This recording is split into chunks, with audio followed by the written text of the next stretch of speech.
औज़ुबिल्लाहिमिनश्शैतानिर्रजीम बिस्मिल्लाहिर्रहमानिर्रहीम। अस्सलाम वालेकुम। मेरा नाम अर्जुन उस्मान है। आज के इस वीडियो में आपको गौहर पब्लिशर की जानिब से खुशामदीद कहती हूँ। हमारा स्लोगन है redefining the geography of education through digital resources for conceptual learning. आज हम टैलेंट उर्दू जमात सोम का सबक नंबर 16 खोलेंगे और वहाँ पर मौजूद उन्वान राना सफारी पार्क के बारे में जानेंगे। चंद खास अल्फाज का मुतालिया करेंगे।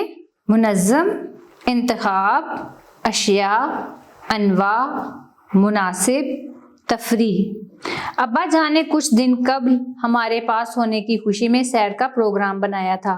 बहन भाइयों की ख्वाहिश पर आज हम सब राना सफारी पार्क जा रहे थे। अम्मी जान ने मज़ेदार खाना तैयार किया, चंद ज़रूरत की चीज़ें ली और करीबन 11 बजे हम घर से रवाना हुए।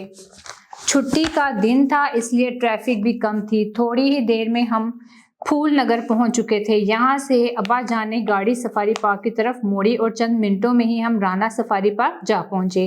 गाड़ी अब्बा जान ने एक खुले मैदान में पार्क की, जहाँ पहले से मुनज़्ज़म तरीके से गाड़ियाँ पार्क की गई थीं। पार्क में दाखिले की फ़ीस मुकर्रर है, मगर पूरे दिन की तफरीह के लिए ये एक मुनासिब रकम थी। अब्बा जान ने बताया, बच्चों ये पार्क 2007 ईस्वी में बनाया गया था। इसके क़याम का मकसद सैर व तफरीह के साथ कम होती जंगली हयात की अनवा की हिफाजत करना भी है। यहाँ जानवर आज़ाद घूमते हैं। इनमें शुतुरमुर्ग, हिरन, नीलगाय, मोर और दूसरे बहुत से जानवर हैं। कुदरती माहौल की सारी खूबसूरती समेटे ये पार्क 250 एकड़ पर मुश्तमिल है। असल में ये बांसों का एक वसी जंगल है। इन्हीं बांसों से बनी 6 मील लंबी सुरंग को तफरीह गाह की शक्ल दी गई है। कहते हैं ये एशिया की सबसे बड़ी बांसों की बनी सुरंग है। ये सुरंग फैमिली के साथ पूरा दिन गुजारने के लिए एक खूबसूरत और सस्ती तफरीह गाह है। यहाँ कश्ती रानी के लिए झील भी बनाई गई है। इसी रास्ते में गोलगप्पे, बर्गर, चाय और कॉफ़ी के छोटे छोटे स्टॉल्स हैं। इस जगह को छोटी फूड स्ट्रीट भी कहा जा सकता है। हमें वहाँ एक डबल डेकर बस भी नज़र आई, जिसे दिल फरेब रंगों से सजाकर एक छोटे से होटल की शक्ल दी गई है। जगह जगह बच्चों के झूले लगाए गए हैं।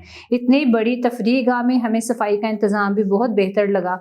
यहाँ की सबसे दिलचस्प बात यह थी कि लोगों को पूरी तरह तफरीह देने की गर्ज से यहाँ खूबसूरत रंगारंग गधा गाड़ियाँ, ऊँट गाड़ियाँ, छोटी बगियाँ मौसीकी के मधुर धुनों के साथ लोगों को सैर कराने के लिए तैयार खड़ी थी। लोग बड़ी तादाद में इन सजाई गाड़ियों से लुत्फ अंदोज हो रहे थे। पैदल चलने वालों के लिए जगह जगह बांसों से तैयार किए बेंच और झूले लगाए गए हैं। यहाँ आवाम का ख्याल इस तरह रखा गया है कि सारे जंगल की सैर करते हुए जहाँ भी आप सस्ताना चाहें या आराम करना चाहें, आप बेंच या झूले पर बैठ जाएं। थकन का सवाल ही पैदा नहीं होता। सैर करते हुए हमें वक्त का एहसास ही नहीं हुआ। 4 बज चुके थे। अम्मी जान ने वापसी के लिए बग्गी का इंतखाब किया और यूं चंद लम्हों में हम टनल सुरंग से वापस आ गए। पार्क के शुरू में ही जगह जगह हट बनाए गए हैं, जहां लोग बैठकर खाने पीने की अशिया से लुत्फ अंदोज हो रहे थे। हमने एक खाली हट देखा। अम्मी जान ने चादरें बिछाई और खाने का सामान निकाला।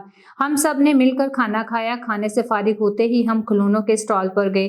अम्मी जान ने अमाया के लिए लकड़ी से बना बेड और कुर्सियां खरीदी और असद ने अपने लिए बैडमिंटन के रैकेट पसंद किए।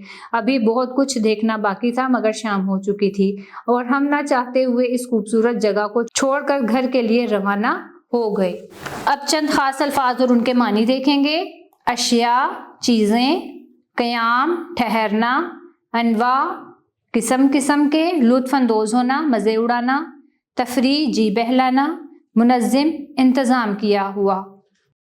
प्यारे बच्चों, मुझे उम्मीद है आपका आज का लेसन आपको बड़े अच्छे से समझ में आ गया होगा और आपको बहुत मज़ेदार भी लगा होगा, क्योंकि यहाँ पर एक राना सफारी पार्क की सैर के बारे में बताया गया। आप भी यकीनन अपने पेरेंट्स के साथ इस सफारी पार्क में सैर करने के लिए गए होंगे और लुत्फ़ उठाया होगा। मुझे उम्मीद है आपको आज का हमारा लेसन पसंद आया होगा। अब मिलते हैं नए वीडियो लेसन में नई मालूमात के साथ। तब तक के लिए अल्लाह हाफिज़।